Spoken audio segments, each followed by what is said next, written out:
है ना। हम लोग वास्तव में होशियार है ना। हाँ नाला किसका लो जल्लंग साइड बैजल वाले से। चल बैजल बाबा में कुछ रखा नहीं। चलिए आ जाइए। आशीष क्लासेस के ऑनलाइन और ऑफलाइन प्लेटफॉर्म पर सभी का हार्दिक स्वागत है और उम्मीद करते हैं कि आप सभी लोगों की पढ़ाई बेहतर प्रकार से चल रही होगी, है ना। इसी क्रम में वेक्टर स्टार्ट किए थे हम लोग और वेक्टर में कल हम लोग आई थिंक सीख चुके थे कोई सदिश रेखा का मध्यबिंदु कैसे निकालते हैं, शायद सीख चुके हैं।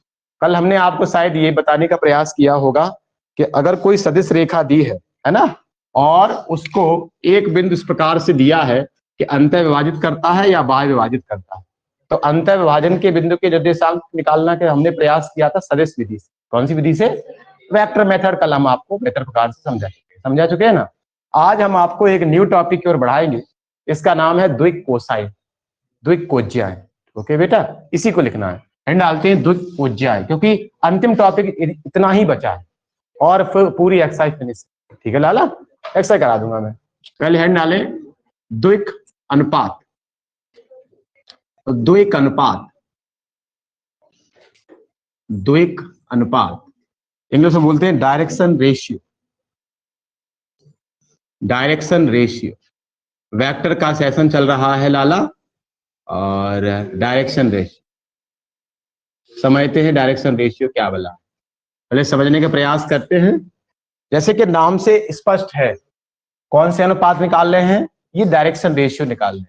तो पहली बात तो हम समझने का प्रयास करते हैं ये होते कैसे, ठीक है। तो पहले इनको इनके बारे में लिख लेते हैं, फिर इनको एक्सप्लेन करेंगे। तो लिखेंगे ऐसे अनुपात जो किसी, ऐसे अनुपात जो किसी सदिश रेखा, ऐसे अनुपात जो किसी सदिश रेखा के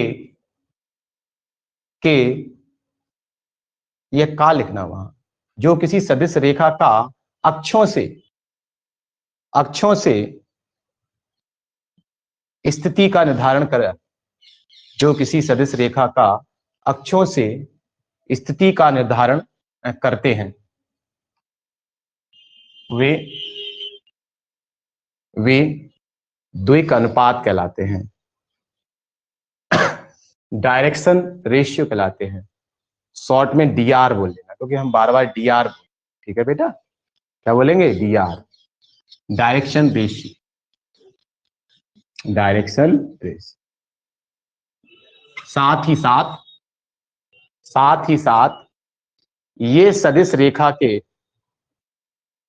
ये कह रहा है सदिश रेखा के आई कैप कॉमा जे कैप और कह रहा है के कैप के गुणांक होते हैं।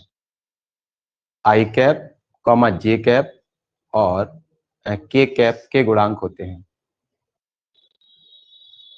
कौन होते हैं? डायरेक्शन रेशियो, ठीक है बेटा। तो पहली बात तो समझ लें क्या है डायरेक्शन रेशियो का कॉन्सेप्ट, क्या है पहले ये समझ लेते हैं। इधर देखने का प्रयास करेंगे। ये कोई हमारा एक फ्रेम है, ये निर्देश फ्रेम है हमारा। एक्स एक्सिस ये रही, वाई एक्सिस ये रही, जेड एक्सिस ये रही, Z axis, X axis, Y axis. कोई हमारा बिंदु सदिश है, कोई हमारा बिंदु है पी, इसके कोऑर्डिनेट है ए, है ना, और बी और सी। बात ना करें यार, दिवाली का माहौल है, अच्छी कुछ स्थितियों को सीख कर जाएं तो ज्यादा अच्छा रहेगा। अब बोल के रह जाएंगे तो चीजें खराब हो जाएंगी, समझिए। P A comma B comma C हम लोग बेहतर से जानते हैं ये ऑरिजिन है। अब यहां से ऑरिजिन रेखा है, ये हमारी ओपी भुजा है। कौन सी भुजा है? ओपी। तो ओपी में अगर हम पी वेक्टर निकालने का प्रयास करेंगे तो ए कैप आई ऐसे निकालेंगे। हम लोग जानते हैं एक्स अक्ष पे दूरी इकाई मात्रक है आई कैप, वाई जे और जेड का के। तो कितना हो गया? ए आई कैप, बी जे कैप, सी जेड के। जेड के को क्या बोलेंगे? के कैप। Is that clear? तो पी बोलो या इसे ओपी बोलो, बात कहीं ना कहीं एक ही है। आज हम ये द्विक अनुपातों की बात कर रहे हैं, तो कितने अनुपात होते हैं द्विक, हम वो आज समझने का प्रयास करें। ओके बेटो, तो ये हम द्विक अनुपात की बात कर रहे हैं। हमने ये मान लिया एक्स अक्ष के साथ अल्फा कोण बना रहा है, वाई अक्ष के साथ बीटा कोण बना रहा है, जेड एच के साथ कहीं ना कहीं गामा कोण, ये जेड एक्सिस है। ठीक है बेटा, तो अब हम यहाँ पर अनुपात की बात करते हैं। अगर कोई सदिश हमें यहाँ पर दिया है, ये कोई सदिश वेक्टर दिया है कि पी वेक्टर जो दिया है या ओपी वेक्टर जो दिया है वो ए कैप आई दिया है, बी जे कैप दिया है, सी के कैप दिया है। ओके, अब इनसे क्या निकालते हैं हम? द्वैक अनुपात निकालेंगे तब द्वैक अनुपात। द्वैक अनुपात होते क्या है? आई कैप के गुणांक होते हैं, जे कैप गुणांक होते हैं और कहीं ना कहीं के कैप के गुणांक होते हैं। ओके बेटा, तो इसके अनुपात कौन कौन सा होगा? ये पहला अनुपात जो होगा, जो पहला अनुपात होगा है ना, वो कितना होगा? वो होगा ए, आई कैप का गुणांक ए होगा। इसी को आगे जाके हम लोग बोलेंगे A1। इसे क्या बोलेंगे? A1। यानी ये है हमारा पहला द्वैक अनुपात। क्या है बेटा? पहला द्वैक अनुपात। इसे हम लोग ए के द्वारा डिफाइन करेंगे। दूसरा द्वैक अनुपात कितना है? दूसरा द्वैक अनुपात कितना है? वो हमारा कहलाएगा बी। कौन कहलाएगा लाली? ये हमारा कहलाएगा बी। और अगला है तीसरा द्वैक अनुपात कितना है? तीसरा द्वैक अनुपात कोई हमसे पूछ सकता है इनसे होता क्या है? इनसे किसी स्थिति का निर्धारण होता है और ये होते क्या है? आई कैप के गुणांक होते हैं, जे कैप गुणांक होते हैं और के कैप के गुणांक होते हैं। Is that clear? तो यहां पर समझते तीसरा द्वैक अनुपात, तो तीसरा द्वैक अनुपात ये कितना है? सी है। ओके बेटा, तो इनको कैरी कर लेना, बना लो इसको, फिर बोलो।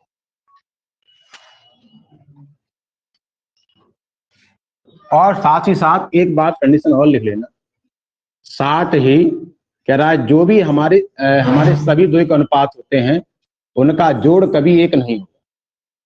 सभी द्वैक अनुपात होते हैं उनका योग कभी कितना नहीं होगा? 1 नहीं होगा। क्यों नहीं होगा? ये आगे जाके हम सिद्ध कराएंगे। और जब 1 होगा तो वो आगे वाली बात है, द्वैक कोज्याएं कहलाएंगे, जिनको डीसीज कहते हैं, आगे जाके पढ़ेंगे।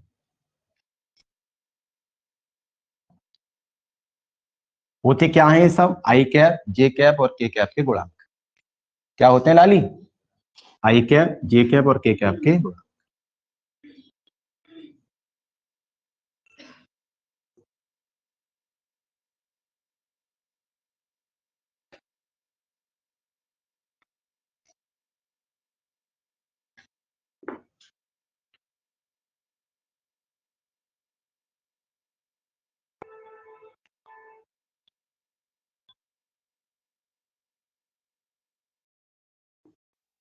अब विश्वास मानिए जैसे ये टॉपिक होगा वैसे ही ये 10.2 एक्सरसाइज बिल्कुल फिनिश है, क्योंकि अंतिम टॉपिक यही बचे, डीआर और DCs, direction ratio and direction cosine, DCs और करानी है अभी हम। वैसी एक्सरसाइज में से चीजें बिल्कुल फिनिश। हाँ, वो अलग मसला है कि आप लोगों ने उसमें से देखा ही ना हो तो अलग बात है। अगर हल्के से देखने का प्रयास करें हैं तो बहुत सारे क्वेश्चन है उसमें इसी टाइप के।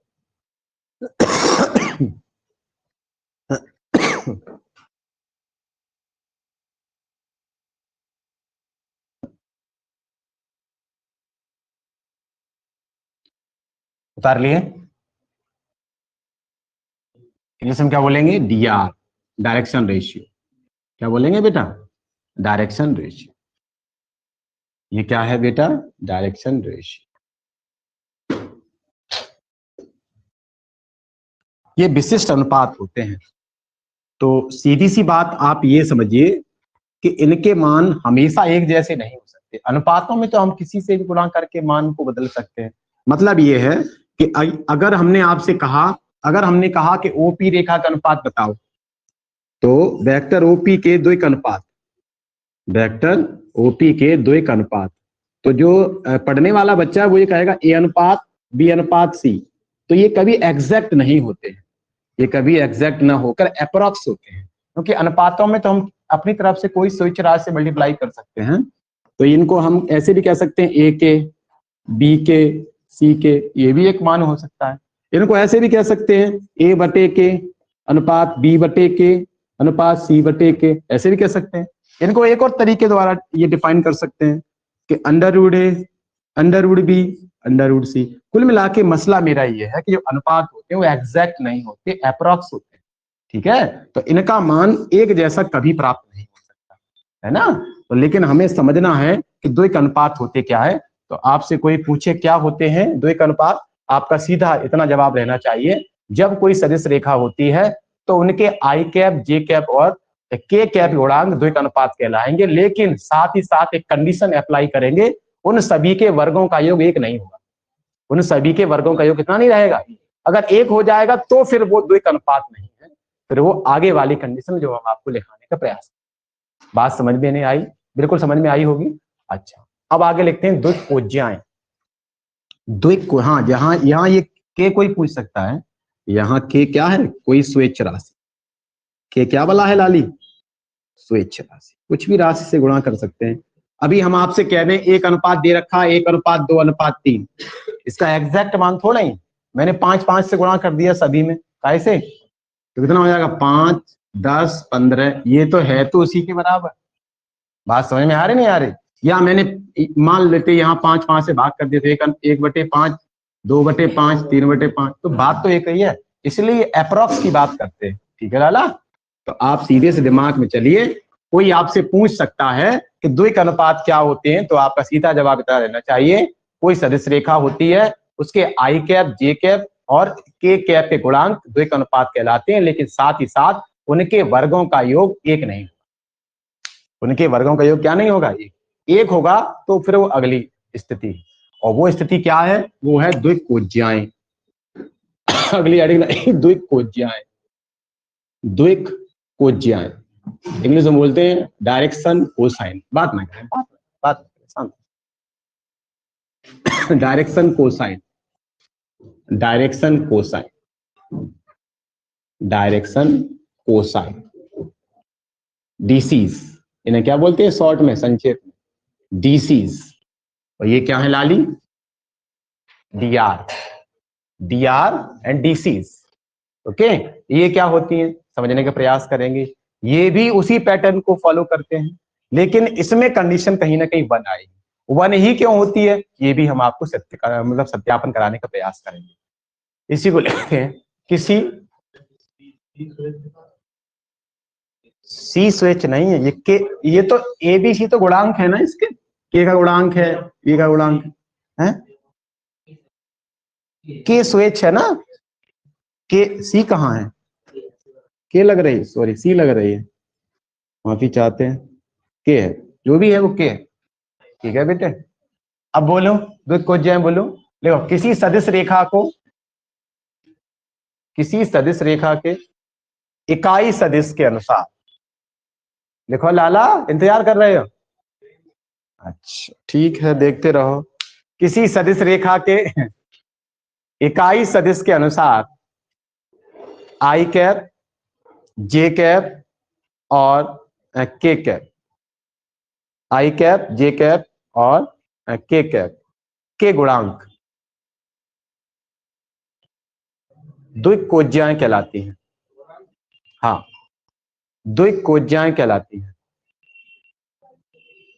परंतु इन तीनों के वर्गों का योग, इन तीनों के वर्गों का योग, ये के का, जे का और आई, इन तीनों के वर्गों का योग इकाई होना चाहिए, इन तीनों के वर्गों का योग इकाई होना चाहिए।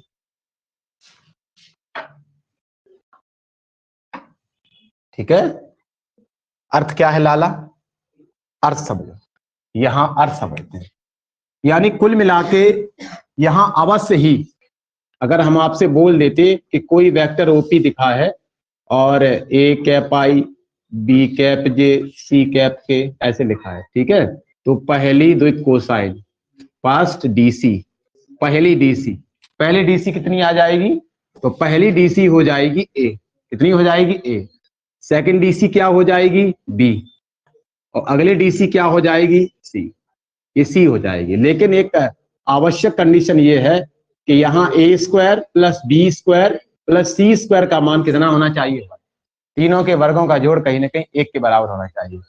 अब इसी डीसी को, बात ना करें, इसी डायरेक्शन कोसाइन को आगे जाके एल बोलते हैं, इसी डायरेक्शन कोसाइन को एम बोलते हैं, इसी डायरेक्शन कोसाइन को एन बोलते हैं। इनडायरेक्टली हम यहां पर ये बोल सकते हैं स्पष्टली कि L square plus M square plus N square बराबर क्या हुआ करेगा, 1। ओके, ये मसला बिल्कुल समझ में आ गया होगा। अब मैं आपको इनके टाइप निकालने का प्रयास कर रहा हूं। डीसीज को निकालेंगे कैसे, वो निकालने के ये 3 विधियों के बारे में आपको अध्ययन करा रहा हूं। एक डीसी कब निकलती है, एक डीसी कब निकलती है और एक डीसी कब निकलती है, स्पष्ट रूप से समझने का प्रयास करें। मैं डीसी शब्द का यूज कर रहा हूं तो वो डायरेक्शन कोसाइन है, द्युतकोज्या है। क्या है, अब कोज्या है तो स्पष्ट रूप से यहाँ कॉस आएगा, मतलब कौन आएगा, कॉस आएगा। लेकिन समझ लेते हैं पहले कैसे आएगा, ऐसे नहीं, द्विकोज्या निकाल,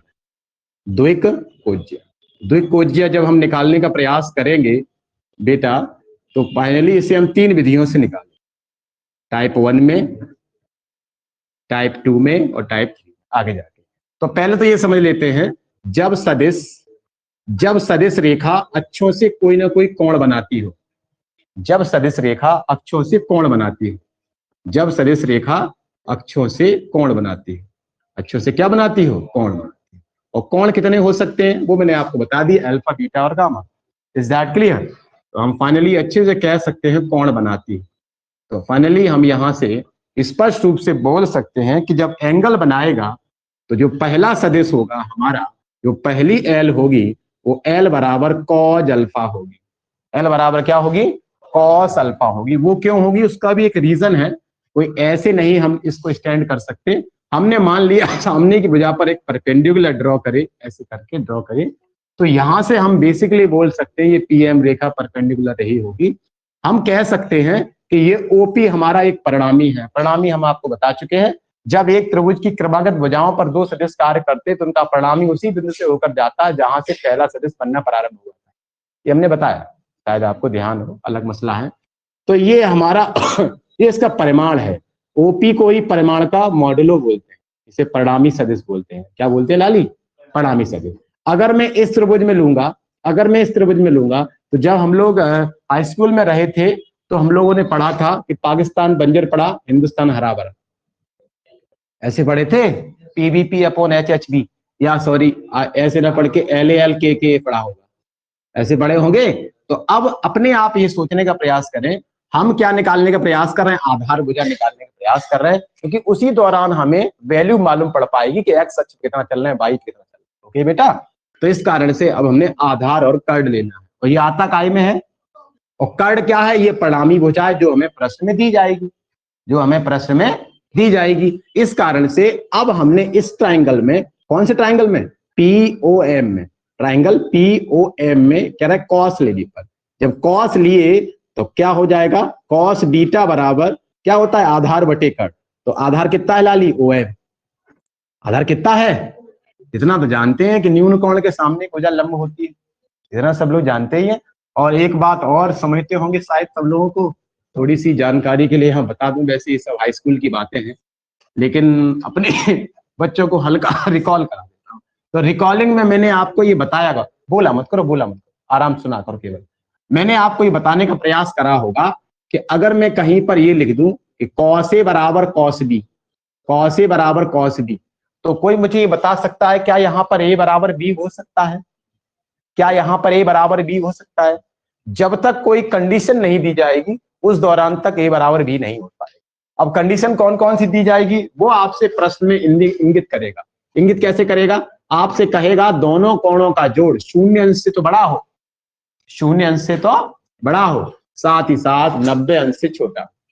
अगर इस कंडीशन को ये अनुसरण कर रहा है तो 100% यहां हम ए बराबर बी लिख सकते हैं। जैसे कि हाई स्कूल में आप लोगों ने खूब सीखा होगा कि कहीं साइन थीटा बराबर 1/2 लिखा है। अब 1/2 वैल्यू का आई होती है, उसको थोड़ा सा दरवाजा खोल दो, दरवाजा खोल दो, धुआं आ रहा है, खोल देना। हाँ, साइन थीटा बराबर 1/2, हल्का सा खोलो।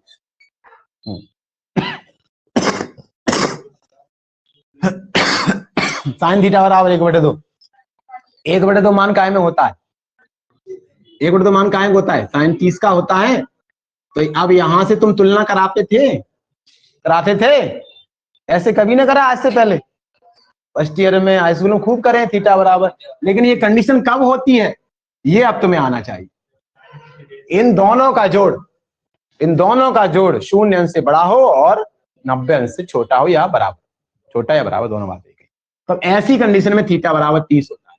अब मैं आपको ये क्यों समझा रहा हूं, इसलिए समझाने का प्रयास कर रहा हूं बेटा कि हम यहाँ पर ये स्कैन कर सकें कि cos थीटा बराबर क्या हो जाएगा, आधार बटे कर्ण। तो आधार कितनी रेखा है, OM, और कर्ण कितनी रेखा है बिटिया, OP। OP है, OP ही हमारा परिमाण है, OP ही हमारा क्या परिणामी सदिश है। तो परिणामी सदिश का मान तो हम निकाल ही चुके हैं बहुत अच्छे प्रकार से। वेक्टर OP का मान निकालना आपके सामने बताया है कि अंडर रूट में I कैप के गुणांक का वर्ग, J कैप के गुणांक का वर्ग, और कहीं ना कहीं K कैप के गुणांक का वर्ग। ये K कैप गुणांक का वर्ग हमने बताया, आपको सत्यापन भी कराया है परिणामी निकालते, मापांक निकालते बताया हमने। तो कुल मिला के आप इस बात पे ध्यान दें कि जब हम इकाई सदिश निकालने का प्रयास करते हैं, द्विकोज्या निकालने का प्रयास करते हैं, तो इसके लिए vector of OP, mod of OP का मान 1 होता है। इसका मान कितना होता है, 1। जब 1 होता है तो हम यहां से कह सकते हैं कि जो OM बटे 1, और यहां से क्या हो जाएगा, cos बीटा। मैं आपको ये सत्यापन करा रहा हूं कि जो पहली DC है वो L बराबर ये cos अल्फा ही क्यों होती है, हम कैसे डिसाइड कर ले, हम कैसे मान लें। अनुपात तो और भी होते हैं, साइन भी होता है, टेन भी होता है, इसी को क्यों लिया, उसको मैं आपको समझाने का प्रयास कर, क्योंकि जो बच्चा होता है वो उसके दिमाग में ये नहीं आता कि कॉस का ही चुनाव क्यों किया, उसको समाप्त करने के लिए हमने आपको बताया। तो इसका मान 1 हो गया, तो OM बराबर क्या हो गया बेटा जी, cos बीटा। अब जो OM है वो क्या है, बाई अक्ष पर चली दूरी, क्या है, तो बाई अक्ष पर चली दूरी को हमने अपनी तरफ से M मान लिया। कितना मान लिया है, ये 3 स्वेच्छ राशियां LMN, अपनी तरफ से कुछ भी मान सकते, कोई इशू नहीं है। इंटर के कोर्स में LMN माना तो हमने LMN मान लिया, कोई इशू नहीं। तो आप यहां पर लिख सकते हैं जहां L, M, N स्वेच्छ राशि, कौन सी राशियां हैं लाली, स्वेच्छ राशि। Is that clear, is that clear. लेकिन ये राशियां वास्तविक हैं, ये राशियां कौन सी हैं, वास्तविक हैं। तो मुझे लगता है तो M बराबर इस कारण से cos बीटा होता है, M बराबर क्या होता है। लेकिन ये हमने कारण कौन अक्ष के लिए किया था, Y अक्ष के लिए। अगर X अक्ष के लिए करते तो L बराबर क्या आता, cos अल्फा आता, क्या आता नहीं आता। इसलिए मैंने बताया जब सदिश रेखा अक्षों से एंगल बनाती है, कोण बनाती है, तो पहली दिक्कोज्या L बराबर होता है cos अल्फा। अब कैसे, आप ये नहीं कह सकते कहां से, मैंने प्रूव करा दिया फिलहाली। उसी प्रकार से M बराबर cos बीटा करा दिया, और N बराबर cos गामा। ये Z एक्सिस है ना, Z एक्सिस से गामा कौन बना रहा, बना लिया, एकदम क्लियर। साथ ही साथ यहाँ आवश्यक कंडीशन ये और होती है कि अभी हमने प्रूफ करे कि L² plus M² plus N² बराबर 1। तो अभी हम ये सत्यापन और कराएंगे इसका मान 1 ही क्यों रहता है। आपके माइंड में भी ये चीज मतलब ये बॉदरेट हो सकती है। बॉदरेट का मतलब होता है मतलब संशय हो रहा होगा कि 1 ही क्यों होता है, तो 1 को हम संचालित करा देंगे। तो अभी आप फिलहाल इस बात को समझो कि यहां से कंडीशन बाहर निकलेगी, वो निकलेगी cos² अल्फा, cos² बीटा और cos² गामा बराबर 1। जो बच्चा समझदार होगा उसने ये शायद समझा होगा, L का मान cos अल्फा, M का मान cos बीटा, इसका मान cos गामा। तो cos² alpha plus cos² beta plus cos² gamma बराबर 1। समझ में आगे सबको, कहां से अभी हम प्रूफ करा रहे हैं कि एक ही क्यों होता है। ओके लाली, ये रहा ये पहला टाइप। ये कौन सा टाइप है, ऐसे सवाल कैसे आएंगे, ऐसे सवाल ऐसे आएंगे, कोई सदिश अक्षों से बराबर कोण बनाती है। एक सवाल ऐसा आ सकता है कि कोई सदिश अक्षों से इक्वल कोण बनाती है, कोई सदिश अक्षों से इक्वल कोण बनाता है। तो इक्वल कोण बनाता है तो संपूर्ण कोण कितना होता है, 360 का, और बराबर कोण बना रहा है तो कितने का भाग लगाएंगे, 3 का। अरे 3 अक्षे हैं तो कितना हो जाएगा एंगल का मान, 120। तो यानी यहां अल्फा बराबर भी 120 है, बीटा बराबर भी 120 है, और गामा बराबर भी। 1 नंबर के सवाल आता है यहाँ पर एनडीए पूछता है कि कोई सदिश अक्षों से इक्वल कोण बनाता है तो उसकी डीसीज कितनी होंगी। तो आप निकाल लेंगे अब तो आराम से, अल्फा बराबर 120, बीटा भी 120 और गामा भी 120। तो फाइनली कितना हो जाएगा यहाँ से। अब जो बच्चा ये जानता है कि L बराबर होता ही cos अल्फा, उत्तर निकाल लेगा। अब cos अल्फा का वैल्यू कितनी है, 120, तो cos 120, और cos 120 का मान वही होता है जो cos कह रहा है 60 का होता है। वो क्या लगाकर, माइनस लगाकर, क्योंकि हम जानते हैं 2 कोणों का योग वहां संपूरक होना चाहिए, वो हमारा सप्लीमेंट्री एंगल के अनुसार बताया था हमने आपको। तो cos 120 का मान वही होगा जो cos 60 का मान होगा, माइनस लगाकर। तो आंसर आएगा -1। तो पहली जो डायरेक्शन कोसाइन होगी वो 1/2 होगी माइनस। समझ में आ रही कि नहीं आ रही, ये आगे की चीजें हम आप लोग बेहतर प्रकार समझ जाएंगे। हम आपको इसका यूज करना सिखा रहे हैं कि यूज कैसे। ओके लाला, अब थोड़ा सा और आगे बढ़ते हैं, अब टाइप 2 पर आ जाते हैं। ये टाइप ये कहता है जब कोई सदिश रेखा दी है, जब कोई सदिश रेखा दिए, देखो मैं ये समझता हूं कि मैं थोड़ा सा कॉन्सेप्ट अधिक कराता हूं, तो जो सामान्य बच्चे होते हैं वो लोग ये ढूंढते रहते हैं कि सर ये क्वेश्चन नहीं हो रहे हैं। आप विश्वास मानिए, जो बच्चे मेरे पढ़ने वाले हैं वो समझते हैं कि कॉन्सेप्ट के बाद क्वेश्चन नहीं बचेंगे। इस गणित तो क्या दुनिया के कोई से भी गणित क्वेश्चन नहीं बचेंगे। हाँ, अब कॉन्सेप्ट वही रहना चाहिए। तो ये सब चीजें हमें समझना पड़ेगा। तो जब सदिश रेखा दी हो, जब सदिश रेखा दी हो तो कैसे एलएमएन निकालेंगे? एलएमएन कैसे निकालते हैं समझने का प्रयास करेंगे। पहली सदिश रेखा आपके सर ने पहले बताने का प्रयास किया, जो ये होते हैं, जो ये डायरेक्शन कोसाइंस होते हैं, वो कहीं ना कहीं इकाई सदिश को डिफाइन करते हैं। कौन सदिश को डिफाइन करते हैं? इकाई सदिश को। तो अब हम इसका इकाई सदिश निकालेंगे, वही हो जाएगा पहला डीसी। तो फाइनली हम इसका ओपी का इकाई सदिश निकाल रहे हैं। तो ओपी का इकाई सदिश क्या होगा? Vector OP upon their mod. खूब जानते हैं, कोई सदिश बटे सदिश का मापांक उसका एकांक सदिश होता है, खूब बताए थे। तो अगर हम ओपी यहां निकालें तो ओपी सदिश कितना है? ओपी सदिश कितना है? ए कैप आई, एक कैप आई बाबूजी, हाँ ये कैप जे और कैप के, डन है। ओवर इसका परिमाण, ओवर इसका परिमाण, परिमाण तो जानते हैं ओपी कैसे निकाल, आई कैप के गुणांक का वर्ग, बी कैप के और सी कैप के गुणांक का। एकदम क्लियर मसला है। अब इसकी एलएमएन की बात कैसे करेंगे? एलएमएन कैसे निकालेंगे? जो एल होता है वो आई का कॉफिशिएंट होता है। ये रही एल, जो बच्चे समझदार है वो समझ रहा है, ये एल। अब बी बटे इतना लेंगे तो ये एम, ये क्या है लाली? ये एम। और सी बटे इतना लेंगे तो ये है एन। क्लियर है? तो पहली दिक्कोज्या का मान एल बराबर निकलेगा ए बटे under root A square plus B square plus C square. Is that clear? Is that clear? L का मान क्लियर है। लेकिन ये कब है? जब हमें कोई सदिश दिया, बात समझ में आई? लेकिन एंगल दिया जाएगा तो पहले वो लगाएंगे एलिमेंट। Is that clear? तो फाइनली एल का मान ये हो गया। एम का मान कितना हो जाएगा लाली? जे का गुणांक हो जाएगा, बताया था। तो फाइनली कितना हो जाएगा? बी बटे अंडर रूट कितना हो जाएगा? A square plus B square plus C square. ये हो गई सेकंड दिक्कोज्या। एन का मान लाली कितना हो जाएगा? सी बटे अंडर रूट ए square plus B square plus सी स्क्वायर। ये हो जाएगा एन का मान। सबको समझ में आ गई होगी लाली? सबको समझ में आ गई होगी?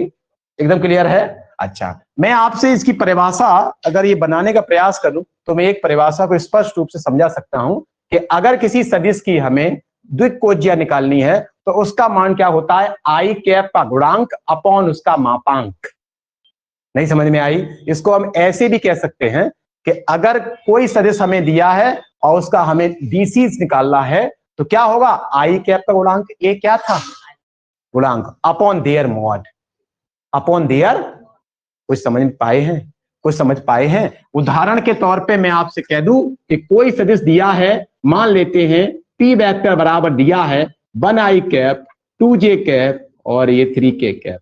इसके डीसीज निकालो। तो कैसे निकालेंगे? एकदम समझ चुके हैं कि इसका क्या निकालना चाहिए? पहले मापांक। क्या निकालना चाहिए? मापांक। तो इसका मॉडुलो कितना हो जाएगा? मॉडुलो 1 4 9, 1 4 9 ही तो हो जाएगा। 1 का वर्ग, 2 का वर्ग, 3 का वर्ग, तो कितना हो जाएगा? Under root 14। ये मैं सवाल करा रहा हूं, ये मैं क्वेश्चन करा रहा हूं, ध्यान रखें। अब एल का मान कितना निकलेगा? एल का मान निकलेगा 1 बटे अंडर रूट 14। जो होशियार बच्चा समझ रहा है, समझ में आया? यही कॉन्सेप्ट तो है, और क्या है? यही कॉन्सेप्ट तो है। एम का मान कितना होगा? 2 बटे अंडर रूट 14। शायद सबको समझ में आ रहा है? ये सब क्वेश्चन चल रहे हैं। हाँ, तुमने प्रण कर रखा है कि नहीं अध्यापक के द्वारा ही एक्सरसाइज कराएंगे तो अलग बात है, तो तुम्हें कराऊंगा ही। वैसे ये क्वेश्चन ही है, सब क्वेश्चन चल रहे हैं, ध्यान रखें। ठीक है लाला? एन का मान कितना आ जाएगा? एन का मान 7 बटे 7 नहीं 3 है, 3 बटे अंडर रूट 14। क्लियर? अब एक बच्चे का जो कंफ्यूजन है वो यहां से समाप्त हो जाएगा। समाप्त इसलिए हो जाएगा, इन तीनों का वर्क करके जोड़ लो, इन तीनों का वर्क करके देख लो, बन ही आएगा 100%। इन तीनों का वर्क करके जोड़ लो। किसी को समस्या है तो वर्क करके जोड़ लो। देख लेते हैं, 1 का वर्क करोगे तो 1 बटे 14 हो जाएगा। इसका वर्क करो कितना हो जाएगा? ये 4 बटे 14 हो जाएगा, ये 3 बटे 14। सॉल्व करेंगे कहीं ना कहीं, है 9, सॉरी 9 है, 9 हो जाएगा। तो 9 4 ये 13, 1 14 बटे 14 1 आई। यानी जो हमारे सर वहां लिखा रहे थे कि L square plus M square plus N square बराबर 1, उसका सत्यापन कहां से? Is that clear? दूसरा पहलू, ये तो हमने एक क्वेश्चन के माध्यम से कराया है। अगर हम कॉन्सेप्ट के माध्यम से कराएंगे तो एल ये है, बी ये है, मतलब एन ये है, तो इसके वर्क करके जोड़ लो 1 ही आएगा। देखो मैं करके दिखा देता हूं आपको, वैसे तो मुझे लगता है ये सब चीजें समझ में आ रही हैं। इनके वर्क करके जब आप ऐड करोगे लाली, ऊपर देखो, इनका वर्क करके जब आप ऐड करेंगे तो ए स्क्वायर हो जाएगा, अंडर रूट से खत्म हो गया, वर्ग से अंडर रूट, फाइनली कितना बचेगा, a square plus B square plus C square. एक बात ये दिमाग की है कि इसमें भी इतना, इसमें भी इतना, तो क्यों ना हम उतने कॉमन ले ले।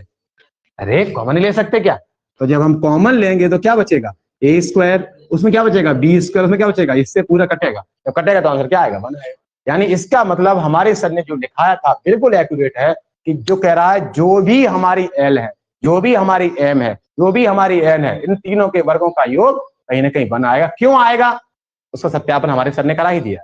Is that clear. और 1 ना आए तो फिर ये ना होकर वो डी आर है, द्विक अनुपात है, वो क्या है, इज दैट क्लियर। अगला मसले की ओर चलते हैं। अब चलते हैं ये टाइप 3।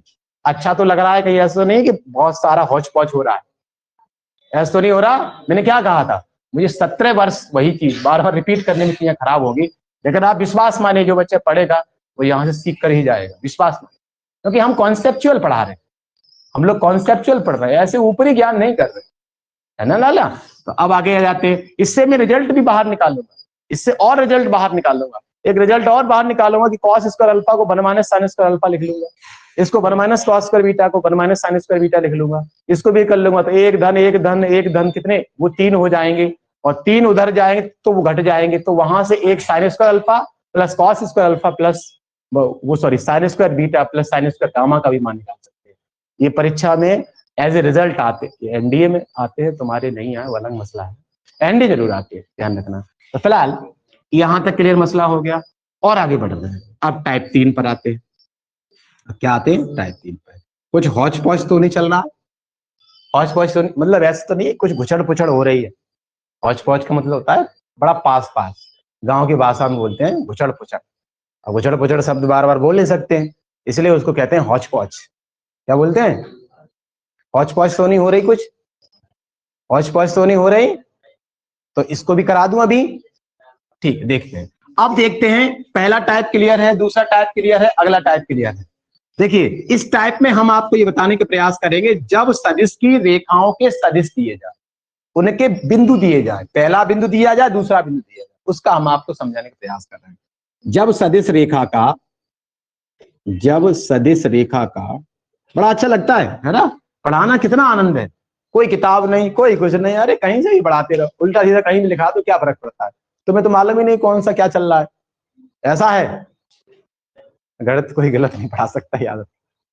अब फेंकने वाले अलग कैसे भी करें, लेकिन ये सब चीजें माइंड में स्टेबलाइज्ड होनी चाहिए, स्थापित होनी चाहिए, उस दौरान आप एक्सप्लेन कर सकते हैं किसी के सामने। अच्छा, हम किसी के बारे में एक्सप्लेन कब कर सकते हैं, जब खुद को एक्सप्लेन अच्छे से होंगे। हम ड्राइव कब कर सकते हैं, हम संचालित कब कर सकते हैं, जब खुद तो क्लियर कट कर ले, पूरी इंफॉर्मेशन रख ले। एक अच्छा अगर कोई ये चालक मिल जाए तो फिर हम ये नहीं सोचते अरे पहुंचा ही देगा अच्छी प्रकार से, और ड्राइवर अगर कमजोर मिला तो अंदर कुछ घूमता रहता है, यार घर पहुंचेंगे समय से कि नहीं पहुंचे, नहीं, ये सच्चाई है। अब ये मैं जब ड्राइवर की बात कर रहा हूं तो वो ड्राइवर फिर अध्यापक है, तुम सब सवारी, मैं चालक, तुम सवारी। अब सोचो ड्राइवर कौन है। अरे सदिश रेखा के अंत बिंदु दिए जाए, क्या दिए जाएं, अंत बिंदु, अंत बिंदु मतलब अंतिम बिंदुओं के कोऑर्डिनेट दिए। तो देखो लाली, एक ये सदिश रेखा है ए बी, कौन सी रेखा है, ए बी, इसका कोऑर्डिनेट दिया है a1i प्लस b2, या एक काम करते हैं इसको आगे से कराते क्योंकि इतने हो नहीं पाएगा, ठीक है। टोटल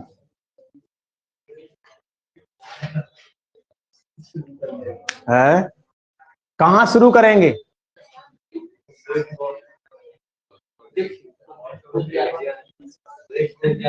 मतलब मेरा शब्द मुझ पे प्रयोग कर रहे हो,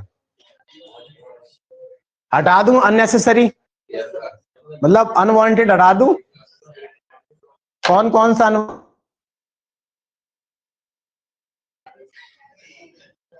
कोई इसमें एक्स्ट्रा है, कौन सा, इस साइड वाला, ये डीआर कर लिए, डीआर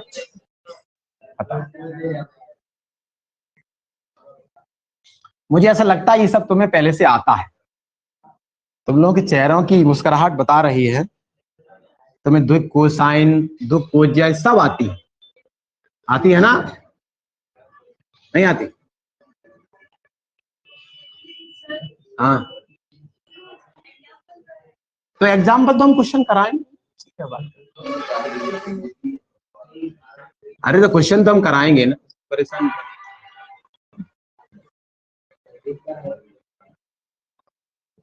इसको जरूर ताल लेना, इसको, इससे सिद्ध होगा कॉस अल्फा। अरे इधर देखो, बोला मत करो यार, डिस्टरबेंस पैदा करते हो, पैदा नहीं करते डिस्टरबेंस। दो कोज्याएं क्लियर हो गई। आप कहीं अगर रास्ते मिल गए और तुम गाड़ी चला रहे हो, मतलब साइकिल है ना, तुम्हारे लिए साइकिल, हमारे लिए भी साइकिल, तो कहीं चालक हो तुम, तो मैं तुमसे पूछेगा what is the difference between the D R and the DCs of any vectors. Hindi में कह दूंगा, चिंता मत करो, अंग्रेजी में नहीं कहूंगा। द्विक कोज्याएं और द्विक अनुपात में क्या अंतर है? मोहन, रास्ते में तुम मिल जाओगे अगर आप हमें, तो हम आपसे कहेंगे लाला कि द्विक अनुपात और द्विक कोज्याएं किसे कहते हैं?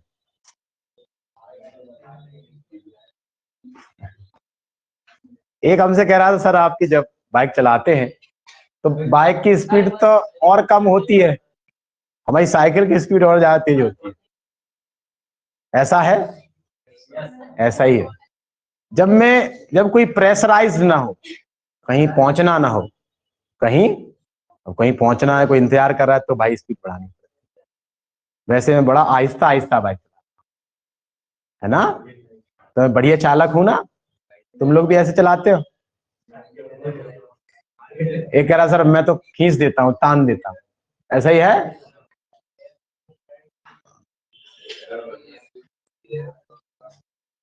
चलिए, अब दिवाली आ गई है तो क्या तैयारियां चल रही हैं सब लोगों की? हैं बेटी खुशी, कहाँ चल रही हैं? हैं बिट्टू, हैं लाली, क्या चल रही हैं? अरे दिवाली पे क्या तैयारियां चल रही हैं? कुछ नहीं चल रही? ठीक है।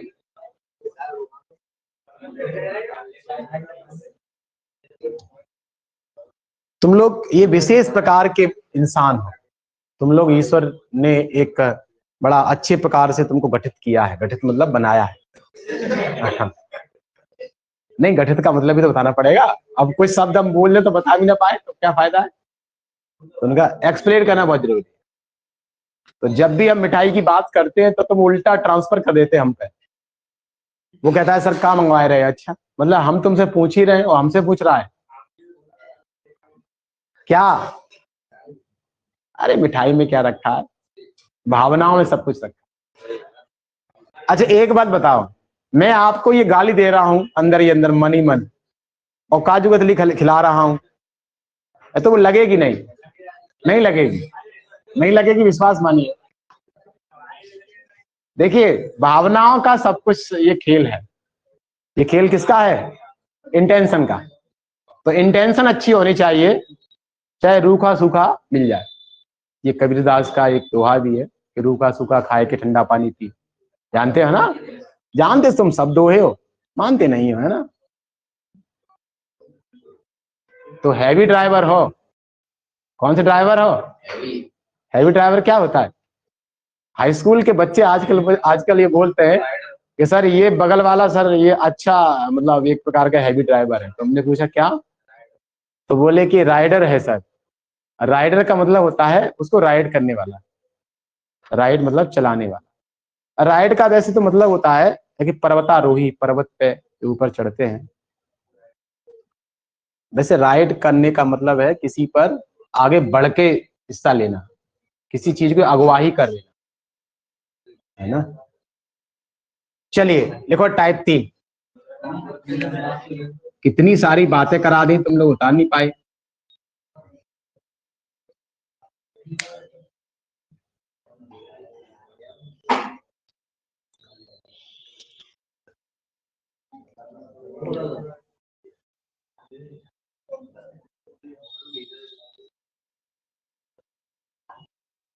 लोगों की 5 दिन का अवकाश कर, ठीक है। 22 को मैंने पढ़ा ही दिया है, 23, 24, 25, 26, 27, ठीक है। 27 तक छुट्टी है। हाँ ठीक है लाला, शुक्रवार है आई थिंक, शनिवार है,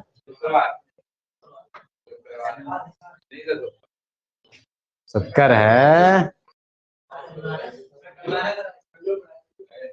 कल भी पढ़ा दें। हाँ ये ऊपरी मन से कह रहा हूँ, मालूम है इसको मालूम है कि पढ़ाएंगे, ऐसे नहीं तो कैबे में काहे के पीछे हटो। जैसे कोई रिश्तेदार आ जाए है ना, तो वो जानता है मिठाई का एक ही पीस लेगा, दोबारा लेगा तो उसकी इंसल्ट हो जाएगी, तो कहने में क्या आ जाता है, और ले लो, ऐसा ही तो है। तो वही तुम जानते हो कि इसने तो अवकाश कर ही दिया है, तो आप पीछे ही काहे को हटो, है ना, हैवी ड्राइवर हो तुम। चलिए देखो टाइप नंबर 3, जल्दी हाथ चलाया करो बिटिया, नेक नेक से उंगलियां बेचारे कैसे लिखें। देखो टाइप 3, कहां से की बातें कराई तुम लोगों ने, उतार नहीं पाया। इसमें ऑनलाइन सब सेव हो रहा है, लोग कहेंगे ये मास्टर पढ़ा रहा है, पता नहीं कहां की बातें करा रहा है, कि उड़ा रहा है, लेकिन चला रहा है, दौड़ा रहा है। वैसे इससे कुछ बेनिफिट्स हो रहे हैं, इससे कुछ फायदे हैं बेटा आकांक्षा, कुछ फायदा है इससे, घर पे जाके देखते हो। हाँ घर वालों सुनाते हुए देखो मास्टर कहाँ फेंक रहा हो, ऐसा मत कहना।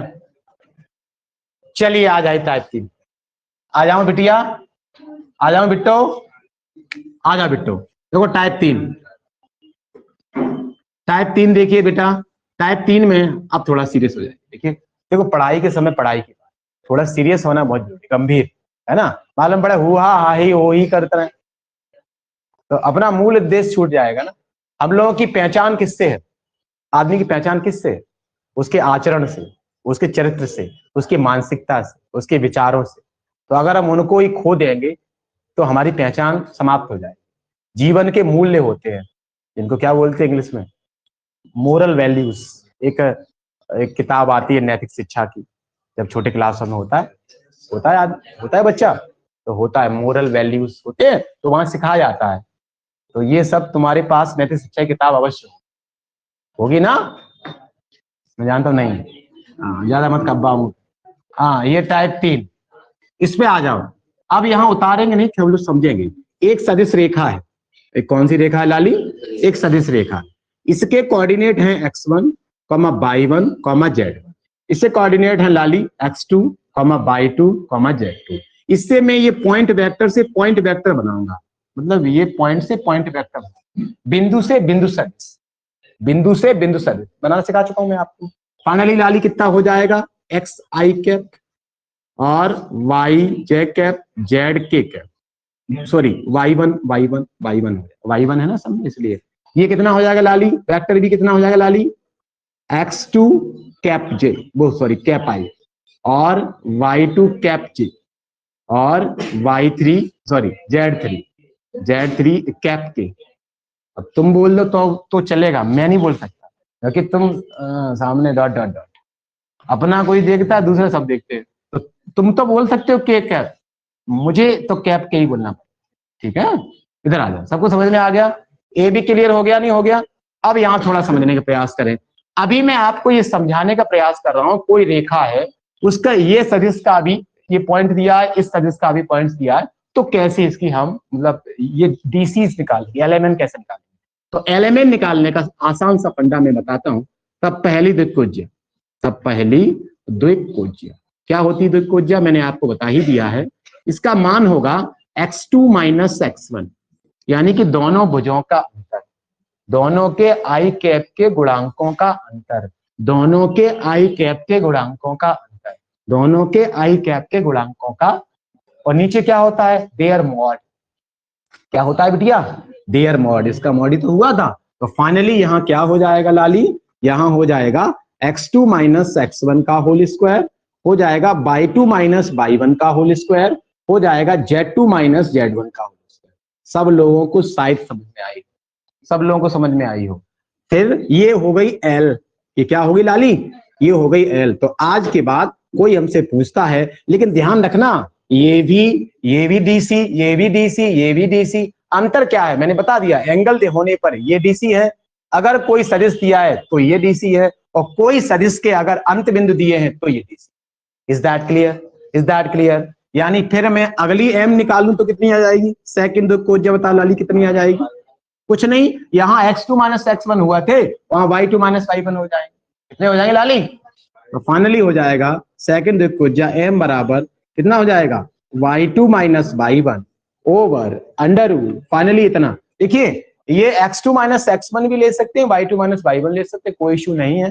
ये माइनस चिन्ह कॉमन लेंगे तो x1 माइनस x2 का होल ओवर, बात वही बनेगी, है ना, इसमें कोई इशू नहीं। जैसे हाई स्कूल में 9th में हम लोगों ने सीखा था दो बिंदुओं के बीच दूरी, तो कुछ लोग तो उसको बोलते हैं x1 माइनस x2 का वर्ग प्लस y1 माइनस y2 का स्क्वायर, कुछ लोग उसको बोलते हैं x2 माइनस x1 का होल स्क्वायर। तो बात कहीं ना कहीं एक ही है, माइनस साइन कॉमन लेंगे, वर्ग आएगा तो प्लस हो जाएगा, कोई इशू रहता नहीं। ठीक है बेटा, तो कुल मिला के हम लोगों ने सीख लिए कि x2 माइनस x1 का वर्ग, और फिर फाइनली कितना हो जाएगा y2 माइनस y1 का होल स्क्वायर, और ये हो जाएगा z2 माइनस z1 का होल स्क्वायर। ये हो गई m सेकंड त्रिभुजा। Is that clear. n निकाल लेंगे तो यहाँ पर क्या आ जाएगा, z2 माइनस z आ जाएगा लाली, इसको उतार लो फास्ट।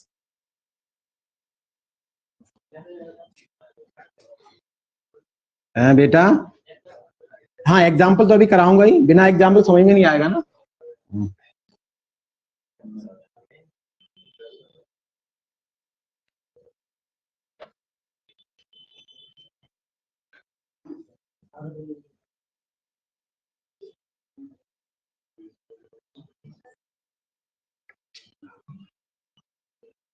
अब नहीं ज्यादा हो रहा है ना।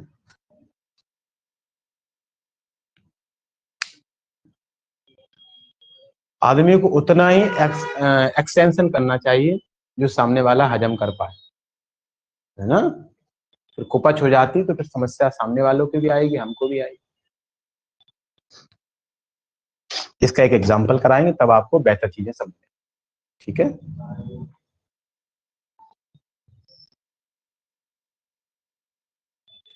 हाँ इनके भी वर्क करके आप जोड़ सकते हैं बिटिया, बिट्टी इनका भी वर्क करके आप जोड़ सकते हैं।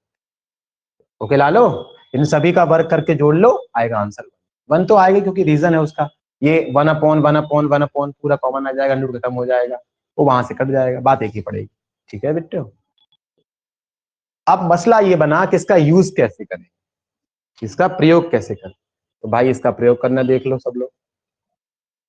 आप विश्वास मानिए कि अभी हम लोगों ने ये समझिए कि 2 एक्सरसाइज बिल्कुल फुल एंड फाइनल खत्म कर रखी, लेकिन ऐसा नहीं कि अभी मैंने कॉन्सेप्ट करा दिया तो क्वेश्चन नहीं कराऊंगा।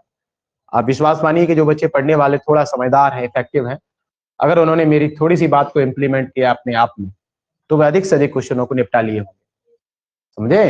हाँ उसने रेडी कर लिया है कि नहीं, हमें सर पे ही कराना तो अलग मसला है, अलग मुद्दा है।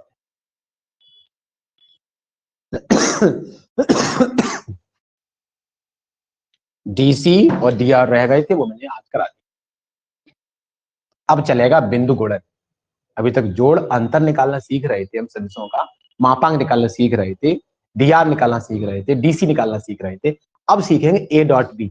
कौन सीखेंगे, ए डॉट बी, जो इसको खत्म करेंगे उसके बाद।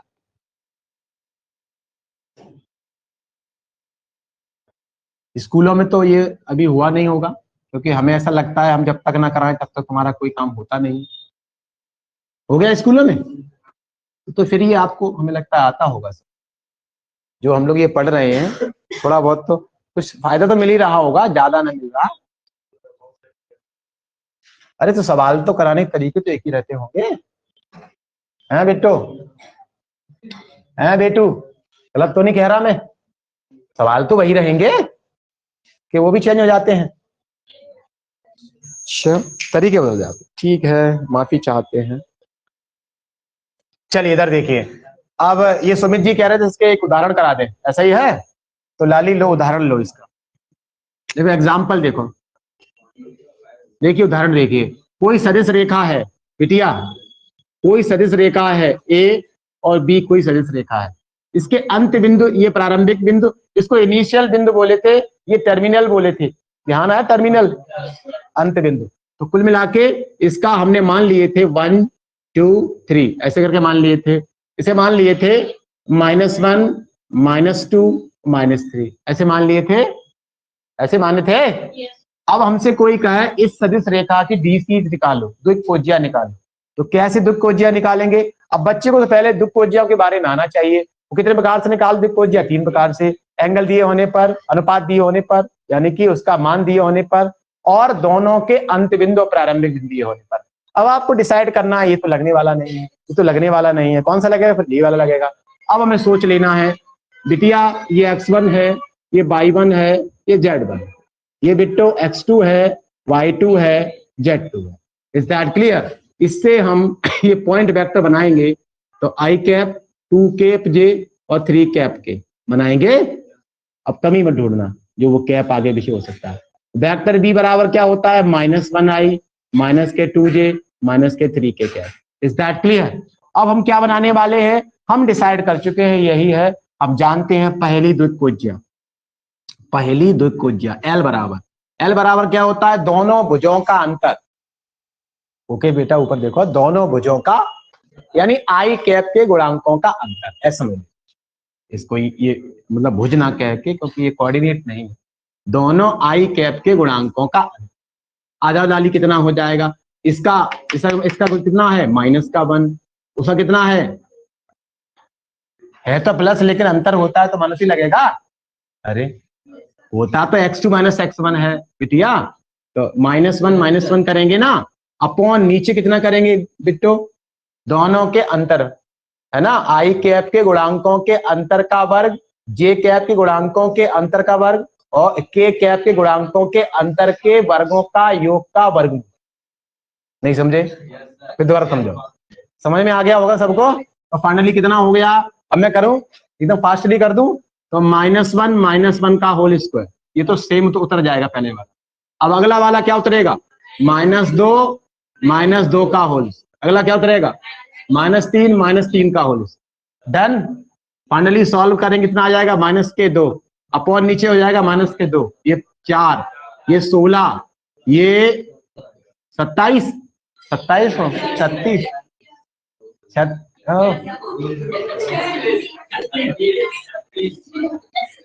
नहीं, ये तुम्हारी गलती नहीं है, ये दिवाली की गलती है। ये दिवाली कितनी ये खुशी अंदर एकदम भरमा रही है, मतलब घुमड़ घुमड़ के डांस कर रही है। तुम्हें 9-6 में कोई अंतर नहीं, कुछ 81 कह रहे हैं, कुछ 27 भी कह रहे थे, है ना? कितने कर दूं? फाइनली कितना हो गया? -2, कितना हो गया? 96। तुम लोग कैलकुलेशन सुन के बड़ा अच्छा लग रहा है। इंटर नहीं हम लोग नहीं, कभी कभी टैकल कर लेते हैं ना, कभी कभी गड़बड़ हो जाती है ना, तो हम लोग टैकल भी कर लेते हैं। हाँ, इंटर में ही और कहूँ में तो नहीं। 96 बता रहे यार, गलती कर रहे यार, इतनी बड़ी ना कर। कितना आ जाएगा? Is that clear? It is L, it is L. तो -2/√56 एल आ गई। अब देखना, अब कुछ करना नहीं, ज्यादा सोचना नहीं है। अब नीचे का तो √56 ही आएगा, ओके, प्रत्येक में। ऊपर कर लेना y2 - y1, तो y2 - y1 करो, कितना हो जाएगा? -4 -4/√56, और आगे -6/√56। Is that clear? Is that clear? उतारे फास्ट। नहीं, तुम्हारी कोई गलती नहीं, दिवाली गलती है। कोई 96, कोई 56, 40, 27। मैंने सुन के सोचा हो सकता है शायद हो गया। हाँ, तो मैंने कल दूसरे बैच में ये पूछा था कि ये त्योहार पर इतना हर्ष उल्लास क्यों होता है आदमी के जीवन में? कोई बता दे। ये कंप्लीट पैकेज है, ये घर रहने का एक कंप्लीट पैकेज है। पैकेज समझते हो? It is a combination of 5 हम कह सकते हैं फेस्टिवल्स। इसमें 5 प्रकार के त्योहार आते हैं। तो कहाँ से शुरू होता है? धनतेरस से। फिर अगला क्या होता है? नहीं, बड़ी दिवाली को और कुछ बोलते हैं, नरक चौदस। वो मतलब एक दीपक रखते हैं, नरकासुर था ना जो, तो वो अपने अपने मतलब घूरों पे रखते हैं। घूर मतलब जानते हैं? घूरा। हम लोग सब गांव गांव परिवेश से, तो घूरा तो जानते हो। घूरो, हाँ। अब आओ, अब लैंग्वेज आई फुल। फिर क्या होती है? छोटी दिवाली। फिर अगले दिन क्या होता है? गोवर्धन पूजा। अगले दिन क्या होती है? तो 5 त्योहार हो गए, नहीं हो गए? तो कंप्लीट पैकेज है ये। क्या है? और सोई 5 दिन खत्म करके 28 को यहाँ पधार जाना। 5 दिन में नेगुना एक आध बर्फी का पीस अगर बचे तो सेम इधर ही ले आना। हमें तो लगता नहीं 5 दिन में बच पाएगा एक आध। बचा लोगे? बर्फी का पीस बच जाएगा, एक छोटा सा ही बचे आए, बड़ा ना बच पाए कोई बात नहीं, क्योंकि तुम कहीं से भी आओगे घूम घाम के, तुम्हारा हाथ वहीं वहीं जाएगा। व्हाट्सएप पे तो मानना पड़ेगा तेरी बुद्धिमानी को, तेरी बुद्धिमानी को मानना पड़ेगा। व्हाट्सएप पे हमें बर्फी खवाए रहा हो, देखो है। चलिए, ये सब बातों में कुछ रखा नहीं, थोड़ा आपके चेहरे पे स्माइल आ जाए, इसलिए ये सब आ गई होगी, सब समझ में आ गया होगा। अब ईमानदारी से कुछ एक्सरसाइज निकाल के देखो और एहसास करो, क्या हम जो लोग ये कर रहे हैं वही सब है? अरे इनको एहसास तो करा लेने दो। पक्का सब लोग समझ में आ गया है? कितना टाइम हुआ देखना एक बार, 8-10 हो गई। चलिए, इन्हीं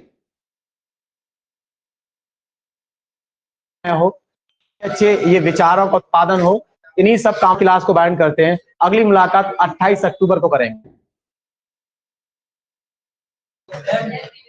ओके, थैंक यू, नमस्ते।